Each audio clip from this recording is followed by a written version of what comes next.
নমস্কার বন্ধুরা, বড়দের প্রণাম, ছোটদের ভালোবাসা দিয়ে শুরু করলাম আজকের আমার এই ভিডিওটা, যেটা চলছি আমি। আজ তো পূর্ণিমা লেগে যাবে, কিছুক্ষণ পরেই চলবো আমি আমাদের ঘোষপাড়া সতীমার বাড়িতে, সেখানে পুজো দিতে। বাই আমি বনানী, আমার চ্যানেলের নাম বনানীজ ইনসাইড আউট। সেই চ্যানেলের আজকের একটা ছোট্ট ভিডিওতে আপনাদের সবাইকে স্বাগত। তো ঠাকুর পুজো দিয়ে দিয়েছি, আজ বৃহস্পতিবার। ঠাকুরদের সবাইকে আবির দিয়ে প্রণাম করা হয়ে গেছে। এই বেরোনোর আগে আমার শাশুড়ি মাকে আবির দিয়ে প্রণাম করলাম, উনিও একটুখানি আবির লাগিয়ে দিয়েছে। তো সেই নিয়ে এখন আমরা জামা কাপড় পরে বেরোবো রেডি হয়ে, কারণ দেরি হয়ে যাবে। দেরি হয়ে গেলে কি হয়, একটুখানি অন্ধকার হয়ে যাবে, সেই জন্য তাড়াতাড়ি রেডি হয়ে নিই। রেডি হয়ে বেরিয়ে যাবো। মোটামুটি জামা কাপড় সব গুছিয়ে নিয়েছি, কালকে আমরা ওখানে থাকবো, হোলি হবে। আজকের একটা দিন, শুভ দিন, শুভ জিনিস, সমস্ত কিছু আপনাদের সাথে শেয়ার করব। তো চলুন, আর বেশি দেরি নয়, তাড়াতাড়ি যাওয়া যাক। চলুন, সাথে থাকুন, দেখতে থাকুন। আজকের ভিডিওটা আপনাদের কাছে আশা করি খুব খুব খুব ভালো লাগবে।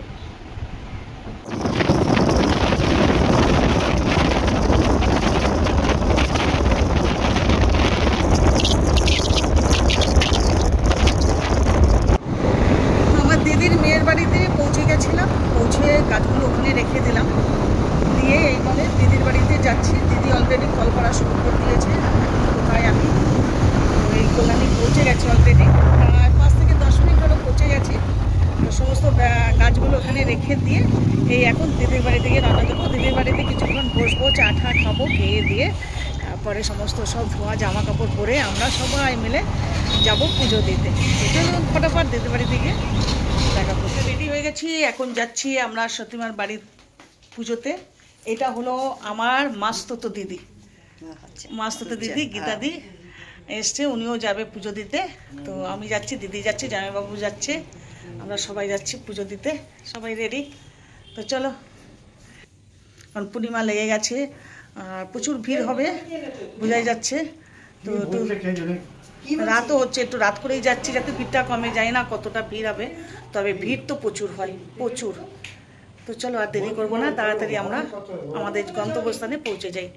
সাথে থাকো, দেখতে থাকো, খুব ভালো লাগবে। আমরা বেরিয়ে পড়েছি গাড়ি নিয়ে, পুজোর দিকে যাচ্ছি আমরা। তো আমরা ঘোষপাড়া হয়ে ভিতর দিয়ে ঢুকবো, কারণ রাস্তাঘাট অনেক জায়গায় বন্ধ করে দিয়েছে। তো সেজন্য ভিতর দিয়ে আমাদের যেতে হবে।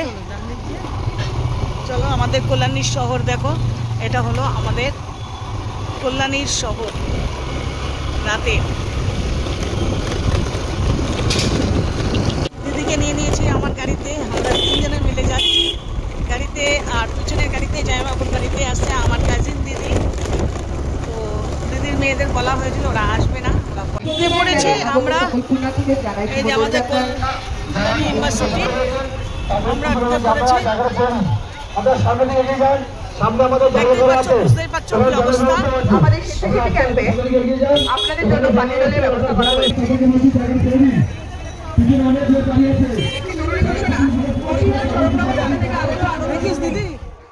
পৌঁছে গেলাম আমাদের গন্তব্যস্থানে। এবার আমি আপনাদের সতীমা মেলার সম্পর্কে একটু ছোট ইতিহাস জানাই। বাংলায় দোলযাত্রার মানে শুধু শান্তিনিকেতন নয়, শান্তিপুর, মায়াপুর, নবদ্বীপ, নদিয়ার দোলকে বিখ্যাত করেছে। কিন্তু নদিয়ার আরেক দোল হলো কল্যাণী ঘোষপাড়া সতীমার দোল মেলা। কথিত আছে 2 বছর আগে আউলিয়া সম্প্রদায়ের সরস্বতী দেবী অর্থাৎ সতীমা এই মেলা শুরু করেন। 1694 সালের শান্তিপুরে মহাদেবের নামে এক বৈষ্ণব ব্যক্তি একটি শিশুকে কুড়িয়ে পান। সেদিন পূর্ণিমা থাকার জন্য শিশুটির নাম রাখা হয় পূর্ণচন্দ্র। উনি বৈষ্ণব ধর্মের দীক্ষা নেন, জন্ম হয় আউল চাঁদের। তারপর তিনি গৃহত্যাগ করেন, চলে আসেন নদিয়ার ঘোষপাড়ায় এসে ডালিমতলায় বসেন। রামশরণ পালের তার রোগাক্রান্ত স্ত্রী সরস্বতী দেবী তখন মরণাপন্ন। তাকে এই অবস্থা থেকে বাঁচাতে সামনের এক পুকুর থেকে মাটি এনে তার সারা গায়ে লেপে দেন। কিছুক্ষণের মধ্যে সরস্বতী দেবী সুস্থ হয়ে যান আর প্রাণ ফিরে পান। এই সরস্বতী দেবী হলেন মা সতীমা। আরেকটা কথা বলতে চাই, এই যে পুকুরটার নাম বলা হয়েছে, এই পুকুরটা দুঃসাগর নামে খ্যাত। এই দুধ পুকুর থেকেই মাটি নিয়ে এসে মা সতীমার গায়ে লেপে দিয়েছিলেন।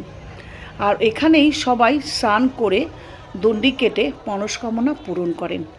অ্যাকচুয়াল বলতে গেলে যাদেরই যে কোনো মনস্কামনা থাকে এখানে এসে একবার পুজো দিয়ে মনস্কামনা করুন, সমস্ত কিছু পূরণ হবে।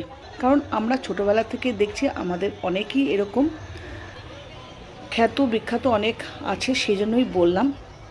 তো সুন্দরভাবে, খুব সুন্দরভাবে পুজোটা দিতে পারলাম। সত্যি কথা বলতে যতটা ভেবেছিলাম প্রচুর ভিড় হবে ততটা ভিড় পাইনি। এবার লাইনে দাঁড়াতে হয়নি, সরাসরি ঢুকে মায়ের সতীমার মায়ের ডালিমের তলায় পুজো দিতে পারলাম। সত্যি কথা বলতে খুব ভালো লাগছিল।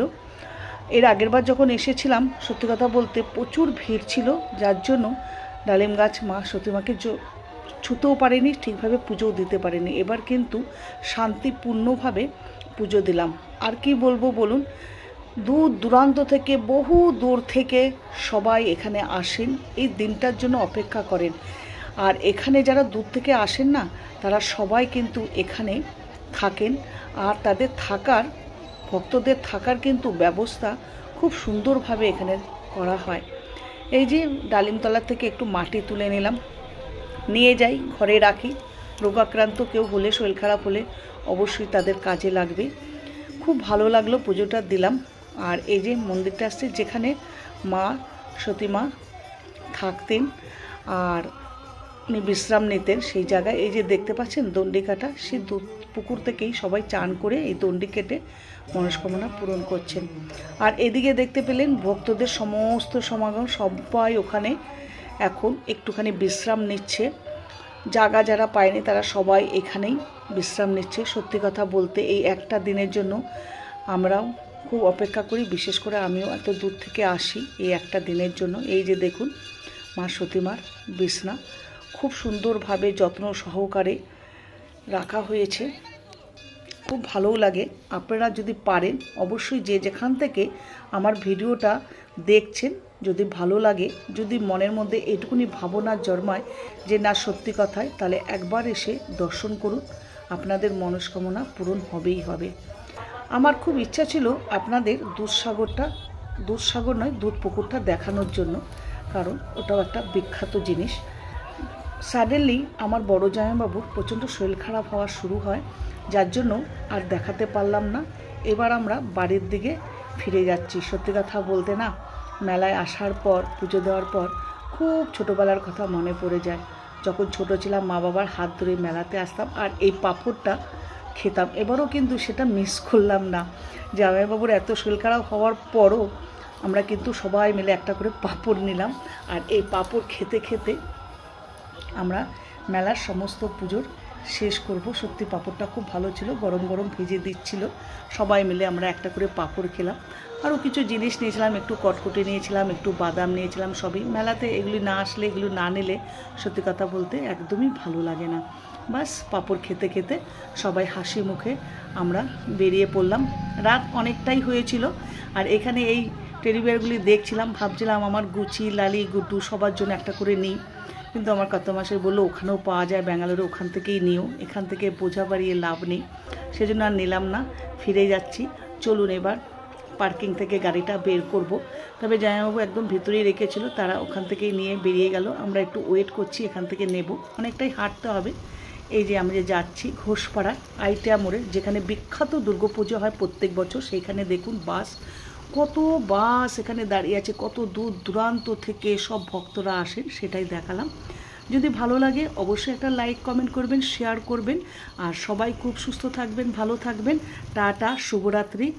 লাভ you to all my friend.